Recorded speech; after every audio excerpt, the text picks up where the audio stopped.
En el mundo corporativo, el silencio rara veces un signo de paz porque a menudo significa que hay problemas esperando a la vuelta de la esquina. Yo era un estratega senior de fusions y durante 6 meses toda mi vida había girado en torno a un acuerdo masivo. La fusión valió miles de millones de dólares y cargo sobre sus hombros el futuro de nuestra empresa. Cada tarde en la noche, cada feriado perdido y cada sacrificio habían sido necesarios para que tuviera éxito. Conoce cada detalle del proyecto mejor que nadie en el edificio. Los números, riesgos, oportunidades y estrategias vivían dentro de mi cabeza. Nuestro CEO, Richard, era un hombre que amaba las apariencias casi tanto como las ganancias. Creía que la confianza podía resolver problemas que la preparación a menudo impedía. Una mañana, me llamó a la sala de conferencias para lo que parecía una actualización de rutina. En cambio, encontré a una mujer joven parada a su lado con una sonrisa brillante. Su nombre era Vanessa, hija de un poderoso miembro de la junta. Tenía mucha confianza pero muy poca experiencia en fusions y adquisitions. Richard anunció con orgullo que Vanessa se convertiría en la nueva co-directora del proyecto. Las palabras me golpearon más fuerte de lo que esperaba. Meses de trabajo de repente se sintieron eclipsados por una decisión basada en connections en lugar de competencia. Aún así, mantuve mi expresión tranquila y profesional. Vanessa inmediatamente comenzó a hablar sobre la marca, la energía y hacer que el trato se sintiera emocionante. Trato una transacción de $1,000 millones como una campaña de marketing. Escuché en silencio mientras él explicaba cómo la fusión necesitaba una imagen moderna. No una sola vez mencionó las realidades financieras detrás de esto. Al día siguiente, asistimos a nuestra primera reunión con inversionistas y ejecutivos internacionales. Fue una reunión que podría influir en el futuro del acuerdo. Vanessa abrió con bromas y frases de negocios de moda que sonaban impresionantes pero significaban muy poco. Los ejecutivos, en la llamada parecían confundidos, en lugar de impresionados. Cuando aparecieron preguntas financieras difíciles, rápidamente se volvió hacia mí. Se hizo evidente que ella no entendía completamente los números. Respondía cada pregunta de manera clara y profesional. La reunión se mantuvo encaminada solo porque los hechos hablaron más fuerte que la presentación. Después, Vanessa bromeó sobre mi actitud seria y mi vestuario profesional. Ella creía que ser tomada en serio era de alguna manera anticuado. Podría haber discutido, pero elegí el silencio en su lugar. A veces, el silencio revela más de lo que una discusión podría revelar. Durante las siguientes semanas, Vanessa llenó las reuniones con ideas de moda y discursos motivacionales. La mayoría de ellos sonaban bien, pero carecían de valor práctico. Richard apoyó casi todo lo que ella sugirió. Su confianza en ella creció mientras su aprecio por mi trabajo se desvanecía. La oficina notó lentamente el cambio en el estilo de liderazgo. La gente se estaba poniendo nerviosa, pero nadie quería desafiar a la gerencia. Mientras tanto, mantuve fuertes relaciones con los inversores y sus asesores. Confiaron en mis informes porque sabían que eran precisos. Una tarde, Vanessa reveló con orgullo los cambios que había hecho en las proyecciones financieras. Los números inmediatamente llamaron mi atención. Ella había aumentado drásticamente las expectativas de crecimiento futuro sin ninguna evidencia que lo respaldara.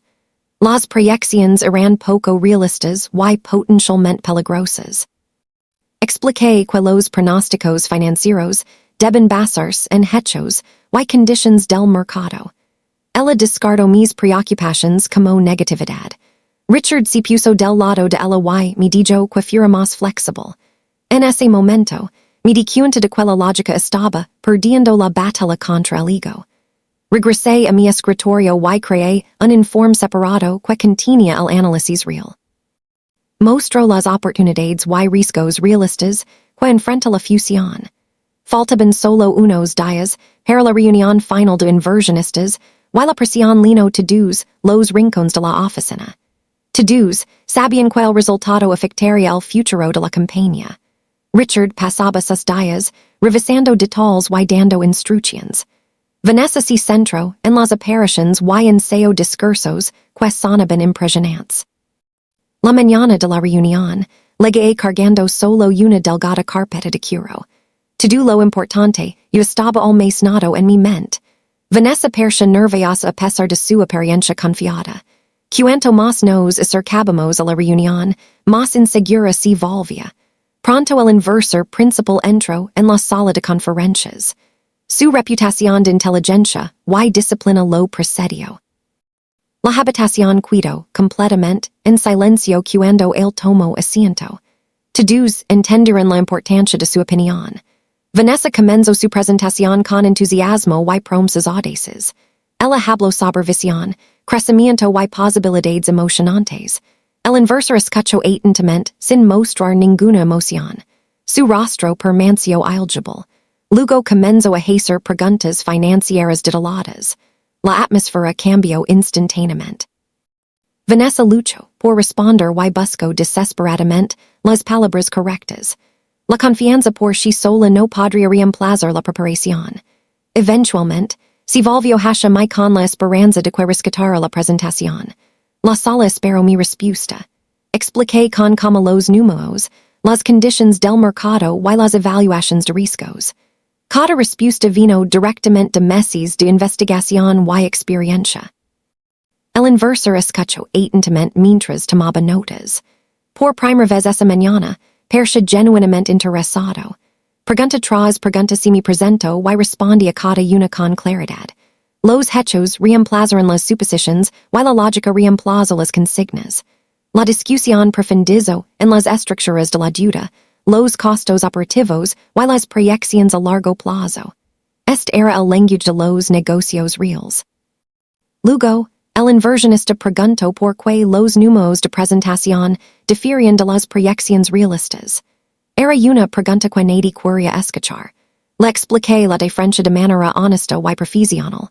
Las cifras optimistas eran posibilidades, mientras que mi informe reflejaba la realidad. La habitación volvió a quedarse en silencio después de mi explicación. Todos entendieron el significado de la respuesta. El inversor miró directamente a Richard y expresó su decepción. Esperaba competencia, no illusions. Elogió abiertamente mi preparación y comprensión del trato.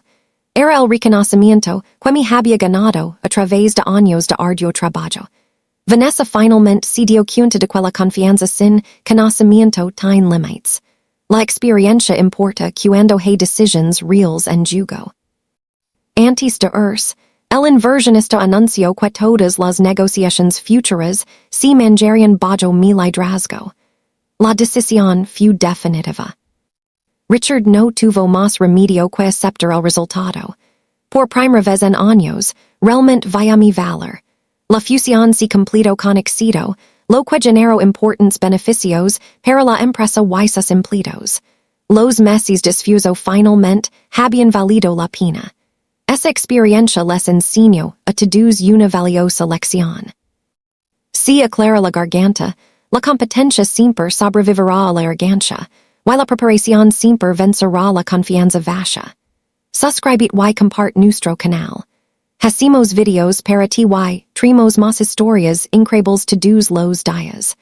La fusión exitosa se convirtió rápidamente en uno de los acuerdos más rentables en la historia de la compañía. Los analistas de la industria elogiaron la estrategia, y el valor de las acciones de la compañía aumentó constantemente en los meses siguientes.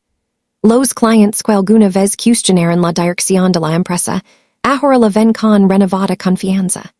Los inversores apreciaron la transparencia, la disciplina y la planificación realista que habían guiado el acuerdo final. El estilo de liderazgo de Richard también comenzó a cambiar después de la experiencia.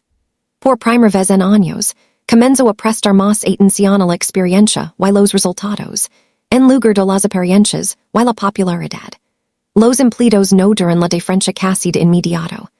A los miembros del equipo que antes se sentían ignorados, ahora se les animaba a compartir ideas basadas en el mérito y el conocimiento. En cuanto a Vanessa, el revés si convirtió en una lección importante en su trayectoria profesional. Alejada del centro de atención, poco a poco comenzó a aprender los fundamentos de la gestión empresarial y corporativa. Meses después, se acercó para agradecerme por algo que nunca había esperado. Ella admitió que el fracaso le había enseñado más de lo que el éxito jamás pudo.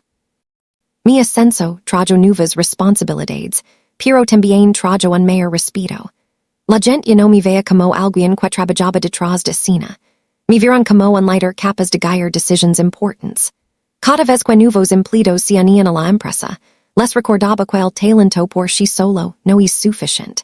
El éxito proviene de la preparación, la consistencia y la voluntad de seguir aprendiendo, incluso cuando nadie está mirando. Mirando hacia atrás, me di cuenta de que la mayor victoria no fue el ascenso, el título o incluso la fusión exitosa.